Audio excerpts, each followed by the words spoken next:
Olá, queridos ouvintes do ABcast, estamos aqui para mais uma coluna Peixe é o meu negócio, com um entrevistado muito especial, Pedro Reis, que é zootecnista, para um assunto muito mais especial ainda, que é sobre alimentação escolar, sobre a inclusão de pescado na alimentação escolar. Seja muito bem-vindo, Pedro, ao Peixe é o meu negócio.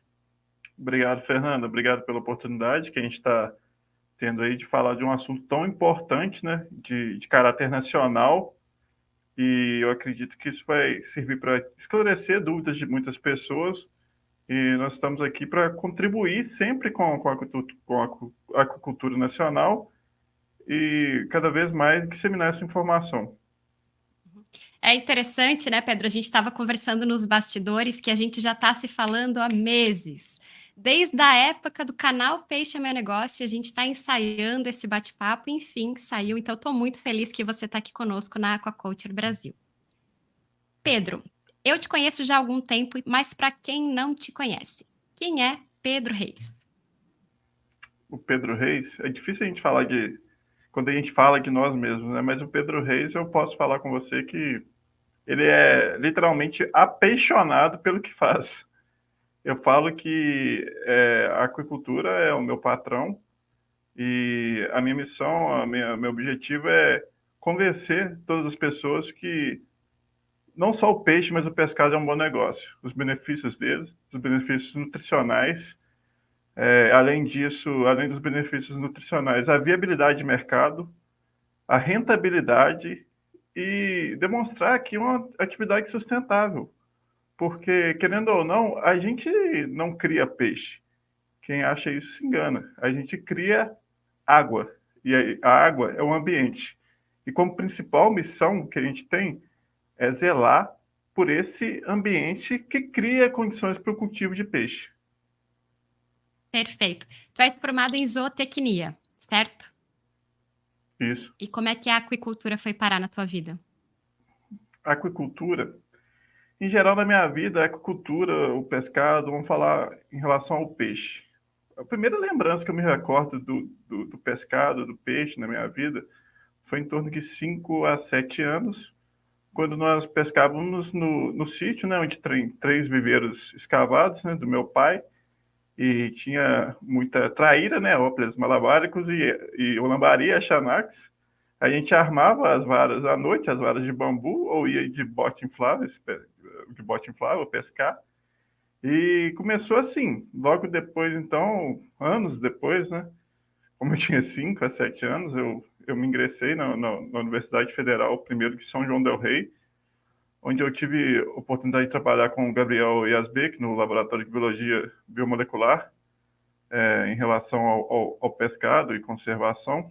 Depois disso, eu fiz a minha transferência para a UFLA, Universidade Federal de Lavras, onde eu conheci o professor Hilke Tadeu Fonseca de Freitas, hoje um dos pesquisadores nacionais mais importantes nacionalmente e internacionalmente, referência no melhoramento genético, quem devo muito, né? Porque foi muito aprendizado e conhecimento com ele. O Rio que é meu pai na zootecnia, na ciência. E após isso eu fiz o meu mestrado em parceria com a Embrapa Pesca e Aquicultura, onde a minha orientadora foi a Patrícia Moqueara, Patrícia Chicrala, e dentre outros, todos os pesquisadores me ajudaram muito lá dentro, Leandro Canamara, Viviane Verdolim, Fabrício Rezende, a Rose, enfim, o Manuel, enfim, um misto, né, de profissionais extremamente qualificados e pesquisadores dentro daquela instituição que foi um divisor de água na minha vida. E eu só tenho a agradecer a eles, não citei todos porque são muitos pesquisadores e difícil recordar todos os nomes, eu tenho até medo de esquecer alguém aqui, mas com certeza foi um divisor de águas na minha vida que abriu portas até para mais tarde trabalhar em multinacional e outras empresas que eu tive oportunidade. Bacana. Então vamos ao tema, né, que é praticamente a gente vai falar sobre políticas públicas e a importância da inclusão do pescado na alimentação escolar, que antigamente a gente chamava de merenda escolar. Então, Exatamente. no teu ponto de vista, Pedro, qual que é a relevância, qual que é a importância da gente trazer esse tema? de inclusão de pescado na alimentação escolar? Bom, a alimentação escolar, se a gente olhar de uma maneira, em geral, primeiramente, a primeira coisa que a gente pensa é no caráter nutricional, né? No caráter nutricional. Muitas pessoas vão falar assim, ah, Pedro, mas no Brasil não é cultura comer peixe. Você está acostumado a ouvir isso já, né?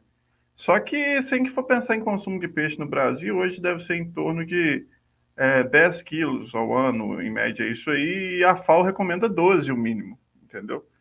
Então já começa por aí. Só que, de encontro a essa mentalidade, né, e a esse pensamento, se a gente pegar regiões brasileiras ribeirinhas, por exemplo, no Amazonas, o consumo chega a 150 quilos. Então, isso é fruto não só de um regionalismo, mas também de uma questão que pode estar influenciando uma questão socioeconômica, né, de exposição ou não de alimento, até a influência de mídia e tudo mais no consumo de pescado nacional.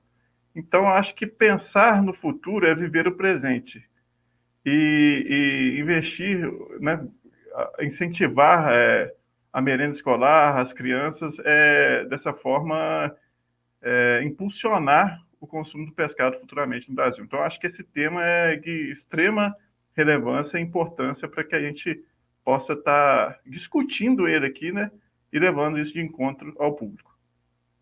Sim. As tomadores de decisão nas compras da casa, normalmente é a mãe, o pai. A criança não vai pedir para o pai fazer um peixe, né? Muito dificilmente um pai e uma mãe eles vão pedir. Isso me lembra uma história, porque a criança ela não está bem certa de qual que é o paladar dela, de qual que é a forma de apresentação. E às vezes a forma de apresentação que a escola traz do pescado abre a mente dessa criança e a oportunidade de experimentar novos sabores, novas texturas e novas apresentações. Isso me lembra muito a história de um produtor que eu atendo aqui na cidade de Joinville. Eles têm 2 filhos. E a Vanessa não comia peixe de jeito nenhum.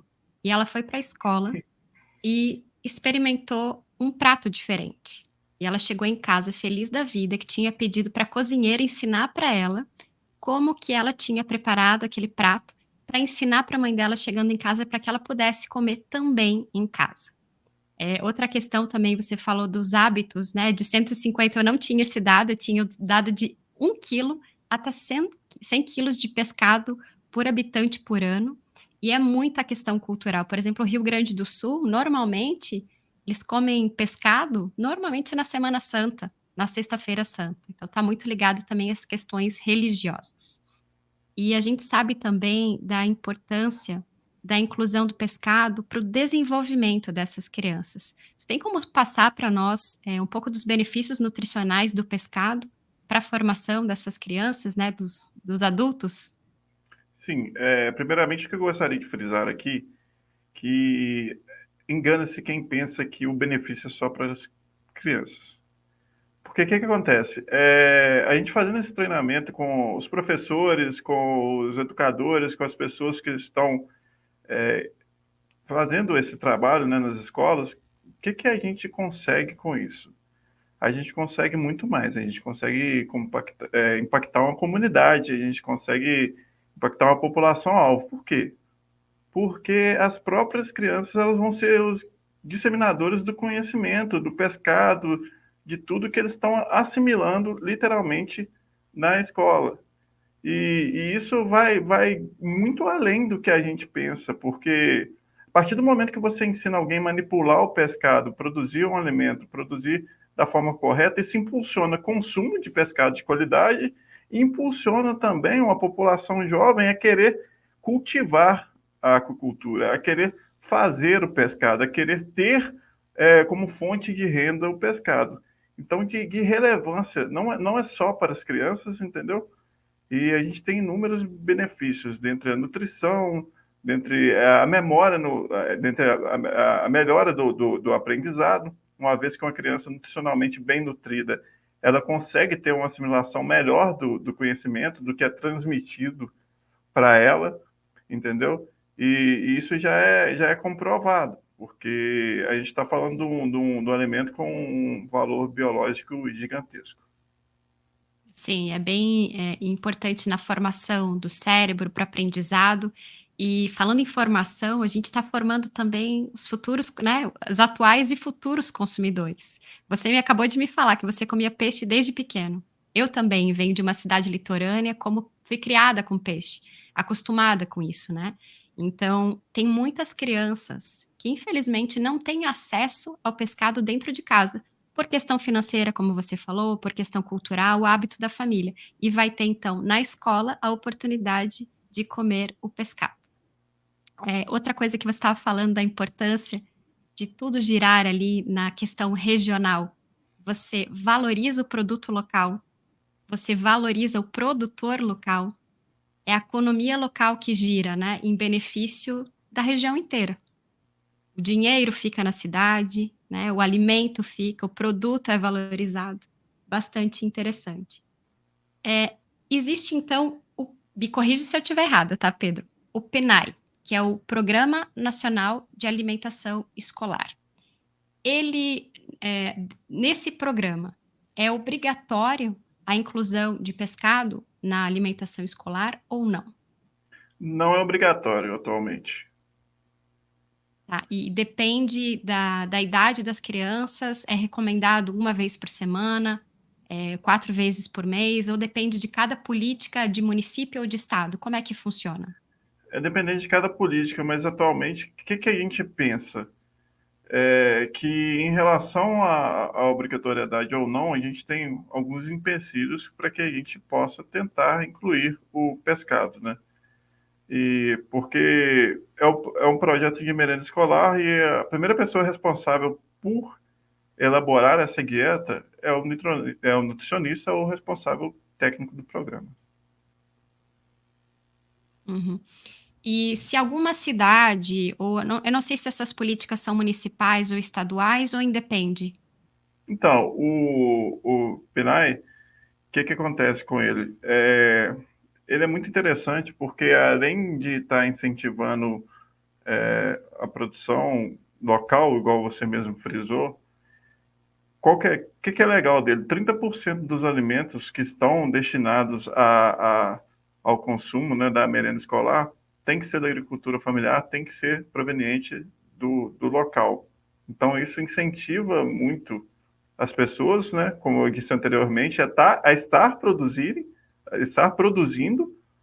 e dessa forma estimula a economia local, estimula inúmeros fatores que têm desenvolvimento de mão de obra naquela região, por exemplo, para o pescado, que é o que a gente luta e briga muito no Brasil. Uhum. E associações e cooperativas têm prioridade, né, no PNAE? Sim, com certeza, são grupos que têm essa prioridade no PNAE e isso torna-se ainda uma política mais interessante. Uhum. A gente está falando em pescado, pescado, pescado, mas a gente está aqui no canal da Aquaculture Brasil. E como que a aquicultura pode ajudar na questão de pescado da alimentação escolar? Não em concorrência, né, com o pescado proveniente da captura, mas quais seriam os benefícios, em relação ao pescado de extrativismo? Olha, a primeira coisa que a gente pensa quando a gente tem a imagem de aquicultura em si, e isso eu digo como experiência em outras empresas, frigoríficos e tudo mais, a gente pensa em rastreabilidade de produto, em um produto confiável, em um produto que você sabe de onde que ele veio, né? De onde ele é proveniente, que é de qualidade, que passa toda por uma certificação, por uma validação, por questões sanitárias, um produto seguro, vamos dizer assim, de uma maneira geral, para consumo do cliente, do consumidor, que nesse caso serão os alunos da escola. E tem a questão da padronização dos produtos também, eu imagino também da porque deve ter muito, período de pesca específico de algumas espécies, de alguns peixes. E na padronização que a aquicultura oferece, tanto de oferecer produto, de tamanho, de frescor, de textura e sabor, eu também acho que imagino que a aquicultura ganhe vantagem em alguma relação com a pesca extrativa. Com certeza, porque o que demanda a produção é o consumo, e você tendo uma estimativa da produção, na aquicultura a gente consegue escalonar e ter uma produção relacionada aos períodos de pico de consumo e até planejamento econômico em relação à oscilação de preço e sazonalidade de produto, entendeu? O Uhum. interessante da aquicultura é justamente isso. Você não detém só a rastreabilidade, mas você consegue, de uma certa forma, ter uma estabilidade melhor no mercado que possui uma estabilidade. Pedro, a gente sabe que o produto é saudável, que vai oferecer inúmeros benefícios para as crianças e para as famílias dessas crianças, que tem escalonamento. Quais são os maiores desafios da inclusão de pescado na merenda escolar? Olha, desafios, independente se é o pescado, se é o peixe, a gente sempre tem, né? E eu acredito que os desafios a gente tem que superar eles. E de uma certa forma, hoje o que eu vejo no geral, assim, dos 7 anos para cá, a gente teve um avanço gigantesco da aquicultura nacional e um volume de informações muito grandes. Na época que eu fazia a minha graduação, eu ouvia falar muito na tal Revolução Azul, Revolução Azul, Revolução Azul, inclusive você também, né, na sua época. E ela não vinha. E eu acho que agora eu acredito que ela veio. E ela veio e para ficar. E para que ela fique, né, e para que a gente desenvolva cada vez mais, a gente precisa, primeiramente, de profissionais capacitados, né? Que a gente tem profissionais capacitados, mas a gente tem muita gente que precisa de reciclagem também. Foram introduzidas novas tecnologias no meio, então a gente precisa de profissionais de ponta para conseguir dar conta desse mercado, que é um mercado muito grande. A gente está falando de bilhões, se a gente for olhar relatório Sofia e tudo mais, a gente fala de bilhões de dólares, entendeu? A gente fala de uma das proteínas animais mais consumidas no mundo, entendeu? Então é um negócio bilionário que a gente está falando. Então mudar essa mentalidade primeiro que peixe, tudo é peixe, tudo não é peixe, existem diferenças de relação de ômega 3, ômega 6, é, enfim, aminoácidos essenciais. Então, a primeira coisa que a gente tem que pensar para mudar isso é pensar que peixe não é tudo igual. Do mesmo jeito que a gente tem carne de bovina, Angus, Hereford e outras raças, a gente tem inúmeras espécies diferentes de pescado, com inúmeras propriedades diferentes nutricionais, né, compostas no produto, no filé, inúmeras formas de consumo diferentes, de embalagem, de formas de serem ofertadas. Então, a gente tem sim que brigar por isso, por uma visão diferente, por uma mentalidade diferente, mostrar isso para as pessoas de uma certa forma, esclarecer, disseminar essa informação, que é o que a gente está fazendo hoje aqui. Porque, além disso, hoje no Brasil, a dificuldade que a gente tem de implantação do pescado na merenda escolar, do peixe na merenda escolar, são as espinhas. Então, os próprios pais e professores ali já ficam meio com medo de estar colocando esse produto no mercado. Mas isso abre espaço para uma coisa que a gente vem pesquisando, vem fazendo com muito êxito, com muito sucesso, que é CMS, carne mecanicamente separada, que é um produto que tem uma viabilidade econômica muito grande, muito grande. E como é um produto barato, ele tira qualquer possibilidade, né, de ter uma espinha ali no meio e oferta inúmeras possibilidades de diversidade de cardápio mesmo, com peixe, com pescado, para que possa ser um menu aí, uma opção diferente de proteína animal dentro da escola. Então, acho que esses são os principais pontos que a gente tem que trabalhar em cima deles, para que a gente possa construir uma mentalidade melhor, né, em relação à pesca e aquicultura nacional e até internacional mesmo, porque o peixe é um bom negócio. Sim, sem dúvida. Eu acho engraçado, porque eu acho que a aquicultura a gente comunica muito bem para dentro do setor. A gente sabe dos programas de portais, dos eventos, eu acho que a gente comunica muito bem, mas para fora a gente precisa melhorar essa comunicação. Você falou dos aminoácidos essenciais, a gente fala, varia as vitaminas, os minerais, as gorduras boas, e varia também de acordo com a espécie Às vezes, a própria espécie, dependendo de que fase do ciclo reprodutivo que ela está, também vai variar, né? Então, a Uhum, gente precisa exatamente. comunicar melhor a saudabilidade, a praticidade, eu acho extremamente importante. Eu recebi uma pergunta aqui de um ouvinte nosso, e eu acho que cabe na nossa conversa agora. Ele é extensionista lá do Rio Grande do Sul, e ele manda essa pergunta aqui, ó: em que forma os peixes são consumidos na alimentação escolar? Inteiros, filés, bolinhos? Eu fiz uma pesquisa, dá até água na boca, Pedro.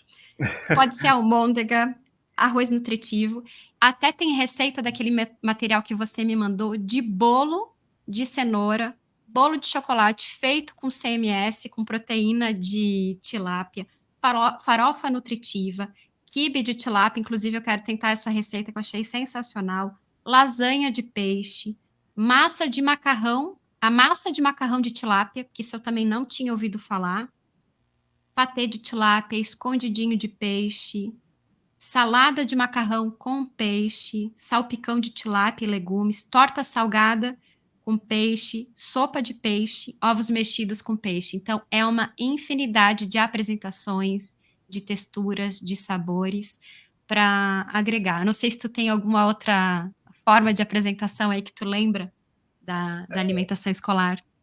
São inúmeras e diversas formas. São inúmeras e diversas formas. Eu fico muito feliz com essa pesquisa, né, que você fez, que a gente vê.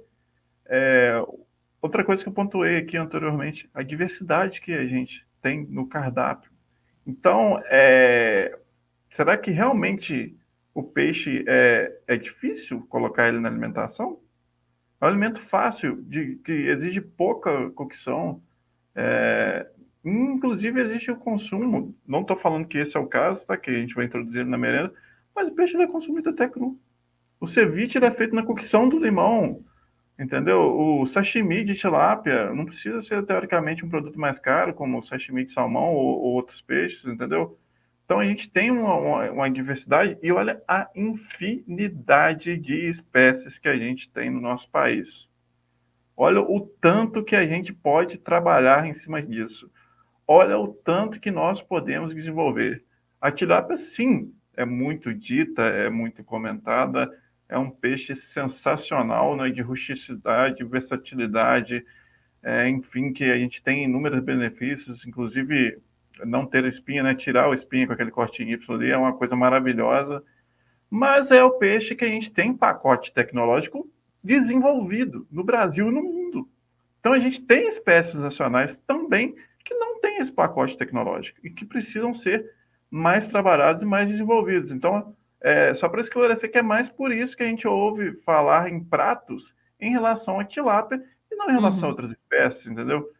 Então, acredito sim na diversidade, né, dos peixes nativos, né, e dos peixes exóticos, né, que a tilápia, para quem não sabe, é um peixe exótico proveniente do Egito, né? Das margens do Nilo ali, então por isso Oreocromos nilóticos. Então, assim, a gente tem muito espaço para crescer em mercado nacional e internacional no geral, acredito eu.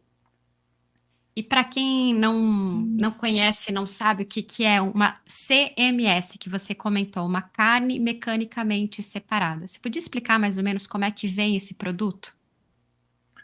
A carne mecanicamente separada, ela é feita com o subproduto, vamos falar assim, subproduto do pescado, né?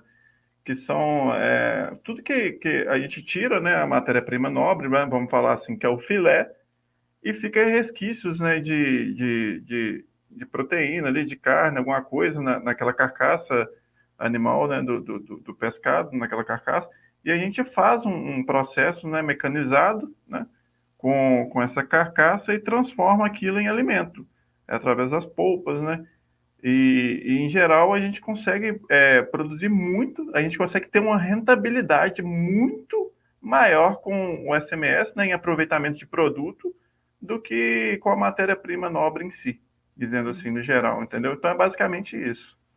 É, para agregação de valor é perfeito, né? Muita gente que não entende do que a gente espera estar comunicando para fora do setor enquanto a gente está aqui nesse podcast, muita gente não sabe que para a gente ter 1 quilo de filé de tilápia, em média, a gente precisa de 3 quilos de peixe inteiro. Então esse resíduo que fica na carcaça, ele é passado nessa máquina que é despolpadeira, e aí vai Isso, tirando exatamente. essa carne, não é partido a espinha, não é partido o osso, é só retirada essa carne, então tem agregação de valor de um produto sem espinha perfeito para o consumo em casa e principalmente para o consumo das crianças. Pedro, Isso. se alguém tiver interesse aqui, está ouvindo a gente, e tem interesse em perguntar no seu município ou até nas escolas estaduais se tem pescado na alimentação escolar. Caso não tenha, como é que a pessoa pode incluir, fazer esse projeto, a inclusão de pescado na alimentação tanto das escolas municipais quanto estaduais? Olha, isso passa por uma série de esferas, né?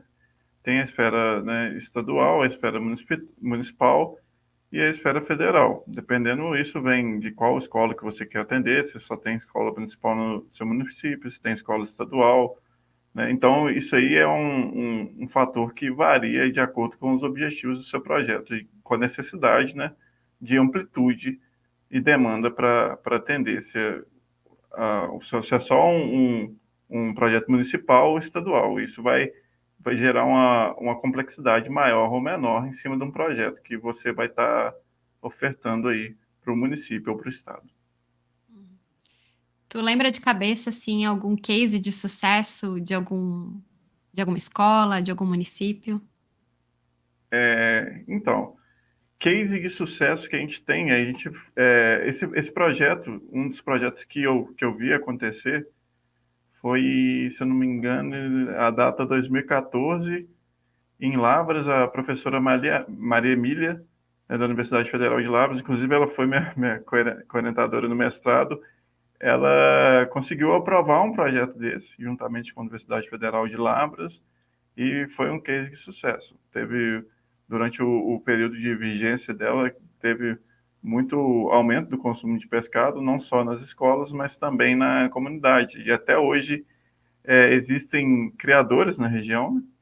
E outra coisa importante, que lá como tem uma PCH, se não me engano é PCH mesmo, as empresas, normalmente elas contribuem, né, de alguma forma para estarem tendo a mantença desse reservatório, né? Então, acredito que tiveram alguns investimentos relacionados a isso também no projeto. Uhum. Vou compartilhar um case de sucesso aqui da cidade que eu moro, né, e trabalho. O pessoal do Centro de Educação Infantil, eles fizeram um concurso de pratos à base de pescado, com tilápia, Legal. envolvendo as cozinheiras, as professoras e os alunos.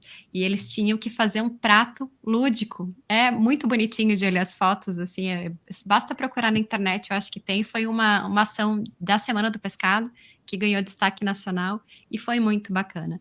E aí, conversando com a nutricionista que deu essa ideia, eu tive a oportunidade de conversar com as cozinheiras, do feedback das crianças, eles ansiosos. Ah, mas o ano que vem vai ter de novo? Quando que vai ter peixe de novo no cardápio da semana? Muito, muito bacana esse envolvimento. Uma outra ação também importante, justamente por ser um produto local, explicar para as crianças que existe piscicultura. Em primeiro lugar, o que é piscicultura? Quem são os piscicultores do município? Isso é muito importante. Isso também é feito aqui no município de Joinville para as pessoas saberem da onde que está vindo o alimento deles e valorizar também a agricultura familiar. Como eu falei, eu tive uma trajetória profissional, né, em diferentes setores, né? Graças a Deus tive a oportunidade, né, de estar trabalhando em diferentes setores. E um dos locais que eu trabalhei, que eu queria citar aqui, foi a Fazenda Triunfo, a Piscicultura Triunfo, né, que hoje desenvolve um trabalho modelo, né, em relação à sustentabilidade. E isso é muito importante para a região toda, né, que é o Marcelino Tille, proprietário, empreendedor. Nesse período de gestão, a gente conseguiu se tornar a maior piscicultura da Zona da Mata Mineira, em Tanque Reis. Isso foi muito interessante, não só em questão de ganho em produção e produtividade, mas para mobilizar o consumo de pescado nessa microrregião, porque as pessoas muitas vezes não consumiam pescado porque não tinham onde adquirir. Então a gente tem que pensar dessa forma também, entendeu? Porque hoje a maioria dos peixes eles são consumidos em mercados né, supermercados, ou em feiras livres, né, na Uhum. forma fresca, né, que é a preferência do consumidor. O consumidor é exigente, inclusive. No teu ponto de vista, Pedro, olhando para o futuro, assim, qual que é a perspectiva do consumo de pescado proveniente da aquicultura? O futuro do pescado proveniente da agricultura. Do consumo. Olha, Fernanda, eu vou falar do consumo e proveniente da agricultura, eu vou falar de uma maneira global, tá? Eu acho que o extrativismo hoje é uma forma agressiva, né, em relação ao meio ambiente em geral, e de certa forma a gente já vê até uma mudança de visão europeia e de outros países, por exemplo, o COD, né, que a gente quanto ouvimos falar, né, durante o tempo todo, né, principalmente você, né, que é o oceanógrafo, né, eu sou do tecnista, o tanto que a gente ouviu falar, cada vez é maior as restrições, né, do espaço de pesca do COD, né, na Europa, em outros países, inclusive. Então, hoje é um mercado que eles já começam a enxergar a tilápia como um peixe branco, né, que vai ser substituto para esse pescado. Começou essa visão, né? Então, cabe a gente incentivar ela mais para que cada vez mais a agricultura cresça e que a gente tenha mais disponibilidade de produtos, porque eu acredito que muitas vezes a gente fala em agricultura e as pessoas têm uma visão só de agricultura continental. Não, e é errado. Tem agricultura que a gente pode estar exercendo no mar também, né? E isso é de suma importância, de extrema importância. Inclusive, uma das tecnologias mais desenvolvidas no mundo é para um peixe, né, que é parcialmente, né, vamos falar que é um pedaço do desenvolvimento dele, né, no mar, que é o salmão. Então, assim, é possível, viu, pessoal, e a gente consegue produzir, sim, de forma sustentável. É impressionante como você estava comentando há pouco, o salto tecnológico que tem se dado, né, cada ano a gente vê tanta novidade, a questão de genética como é importante, a questão da nutrição, a questão de bem-estar animal com as vacinas, realmente é impressionante. E eu acho que o ponto chave é que, de novo, eu vou frisar e eu aprendi isso com o Fábio Sussel e com a Letícia Battiston, eu acho super importante a gente comunicar para fora do setor. E eu acho que é nosso papel e nosso dever, fazer isso. Eu tenho mais uma pergunta de um ouvinte, que é um engenheiro de alimentos, manda perguntas ótimas, inclusive queria agradecer. Normalmente 24 horas antes da gente fazer a gravação aqui do programa, a gente deixa uma caixinha de perguntas e a gente agradece demais a participação. Vamos lá. O Programa da Alimentação Escolar incentiva o saber fazer da alimentação da comunidade que as escolas estão inseridas. Nas zonas ribeirinhas ou mesmo em zonas rurais que a aquicultura está muito presente, seria interessante o maior consumo de pescado nessas escolas periféricas, mesmo que não esteja do cardápio servido em toda a rede escolar. Como auxiliar essas comunidades a se beneficiarem, não, desculpa, a beneficiarem o seu pescado de forma que possam vender para o município de forma segura na legislação sanitária? Como os É, municípios podem comprar produtos diferentes para diferentes, regiões do município? isso tá bem dentro do que a gente está discutindo aqui, né? Quando a gente fala de um projeto de merenda escolar, isso é uma pergunta que engloba tudo isso que a gente está falando, desde a aquisição, né, do alimento até o beneficiamento e a forma, né, de estar escoando essa produção, de estar colocando ela na escola ou de estar fazendo dela uma forma de mercadoria para o excedente de produção, por exemplo.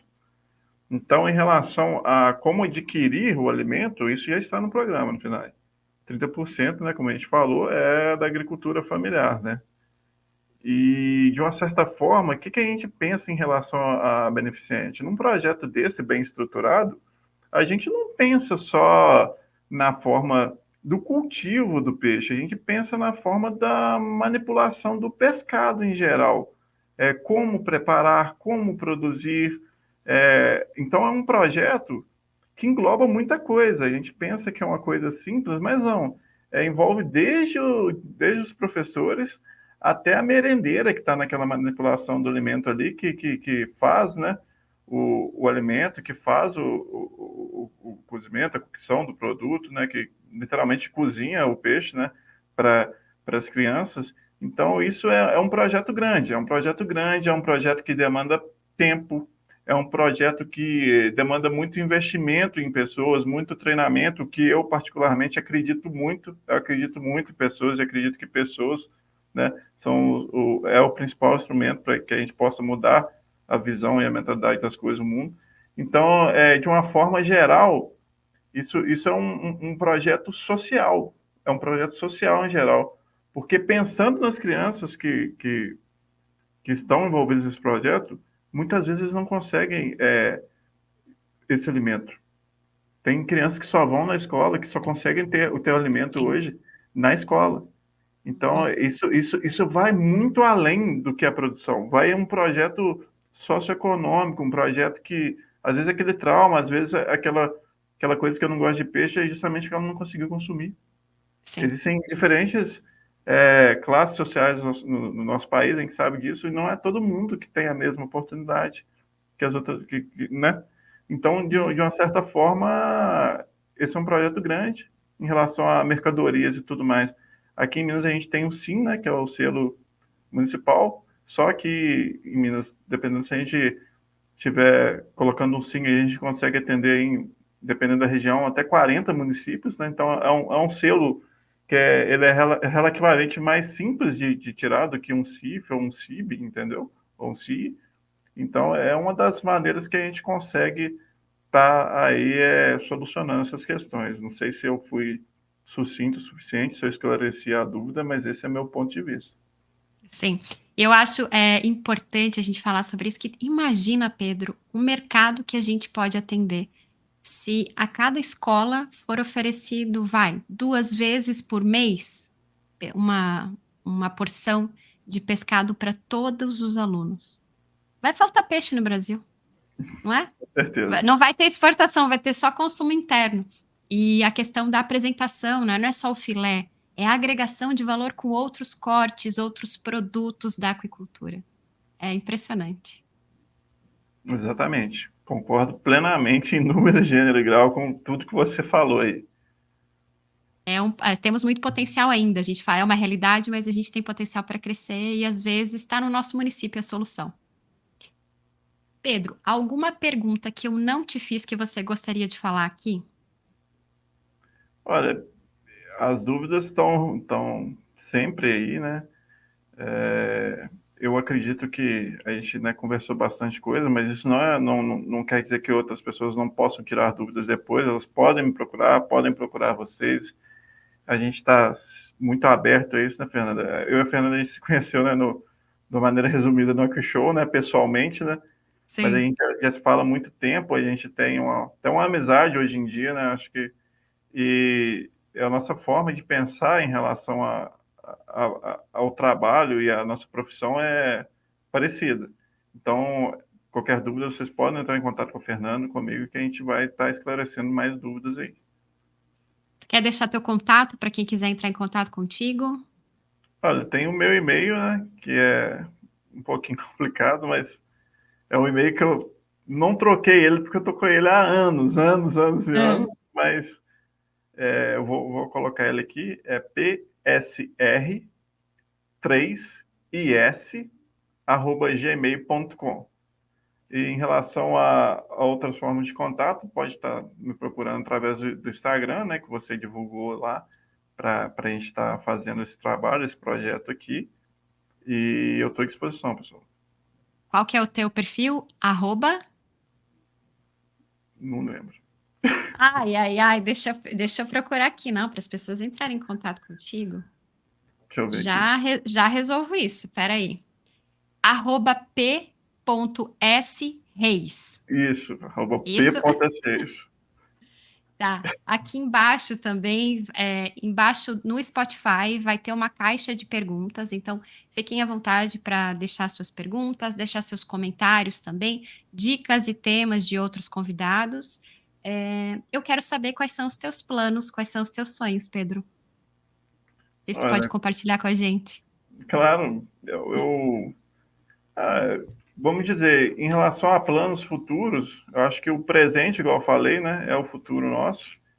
Então, atualmente, pensando nessa relação em trabalho e vida, tudo mais, hoje tem coisas que acontecem na vida da gente que a gente começa a refletir e encarar de formas diferentes, né, o que está acontecendo.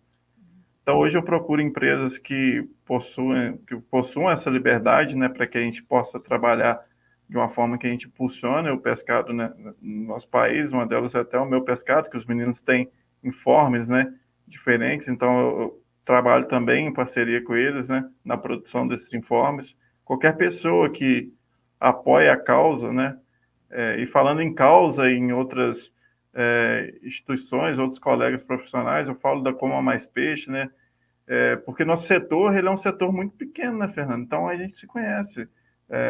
Tem a Fernanda, tem a Márcia Búzios, o Yuri Búzios, né? Que é um grande amigo, são grandes amigos, que a gente trabalha junto, né, nessa mesma causa. E o setor ele é bem conectado, né? Ele é bem forte, ele é bem junto, vamos falar assim. E a gente está aí para isso, a gente está aí para impulsionar a cultura nacional e até mesmo, porque não internacional. A gente quer ver peixe no prato de todo mundo, né? E peixe não é meu nem o seu negócio, é nosso, pessoal. Então a gente quer que mais que o peixe esteja na mesa mesmo do brasileiro e a gente está lutando por isso aí. Bacana, adoro eu ia falar os meninos, mas o pessoal do meu pescado, adoro, um grande abraço para eles, a professora Márcia e o Yuri, que também lá do Rio de Janeiro. Então, eu fico aqui o nosso agradecimento, Pedro, pelo teu tempo, por te disponibilizar, compartilhar tanta informação com a gente. Agradecer também os nossos ouvintes que nos escutam agora pelo Spotify e as pessoas que estão nos vendo pelo YouTube. Muito obrigada. Esse foi mais um Peixe é Meu Negócio. Até o próximo episódio. Até lá. Obrigado a você, Fernando.